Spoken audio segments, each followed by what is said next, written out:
That's Bashar al-Assad's cousin, though he says he only met the Syrian president once and left Syria as a child more than a quarter century ago. Thank you for your time. He joins me now from CNN London. Currently, you head up an organization for democracy and freedom in Syria, but we can't deny the connection of the family tree. I'm just wondering, what is your view of Bashar al-Assad and his handling of unrest in Syria? First of all, thank you for having me. I would like to say that today we need reforms. We don't need a repression. This is completely unacceptable what's been happening. This has started with peaceful demonstrations, going in the street and calling for reforms. And we have warned the Syrian regime not to use any violence against those peaceful demonstrators. But obviously they have not listened. And today, those same demonstrators are calling for regime change. At the same time, you have people around Bashar al-Assad who are head of security apparatus who do not like to see any reforms happening in Syria. And this is why they are responsible for the lot of this violence that's been happening against demonstrators. On the other side, we also have some Islamists who would like to use this opportunity to try by resorting to arms and then others to have an Islamist state in Syria, and this again unacceptable.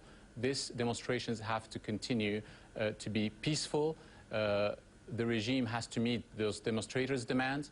At the same time, the people have to stay away from sectarian slogans, because this will only help the regime in Syria. This will give them an excuse to use violence against them. We should be very careful about that, and I call all the Syrian people to be very careful about, Well, Ribal, it just seems as though that has continued. I apologize to interrupt. But one question I want to pose to you is this aspect of history. Your father, Rafat, is Bashar al-Assad's uncle, making him the brother of Hafiz al-Assad, and that's important because Rafat commanded the forces who killed thousands in Hama, what became known as the Hama massacre back in 1982. Do you fear a similar sequence of events now?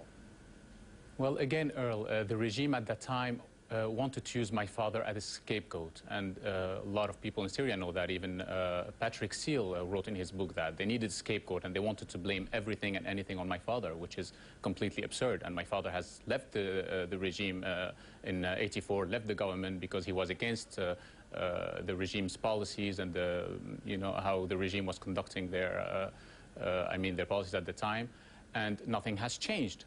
The same way that the regime is trying to blame me today, saying that I'm in Lebanon and I'm behind those protests, which it's very absurd. And again, there's a big difference between what was happening in the late 70s and beginning of the 80s, is that there was an armed Islamist insurrections, which were the Muslim Brotherhood, who wanted to overthrow the regime and and the state, and who killed a lot of civilians at the time. I mean, everybody knows that. There's even a video of Abdullah Azzam, who's one of the founders of Hamas and the teacher of Osama bin Laden, on YouTube, who says that the regime tried to have dialogue, with the Muslim Brotherhood, but at that time, the leader of the Muslim Brotherhood, Marwan Hadid, said that we will not give up our arms. We will continue on fighting until we get an Islamist state in Syria. Okay, well, you're doing what you can to promote democracy. That's Ribal Al Assad, the director of the Organization for Democracy and Freedom in Syria. And we should note that we have made attempts for the Syrian government to tell us their side of this story, and we have yet to hear back from them. Thank you very much.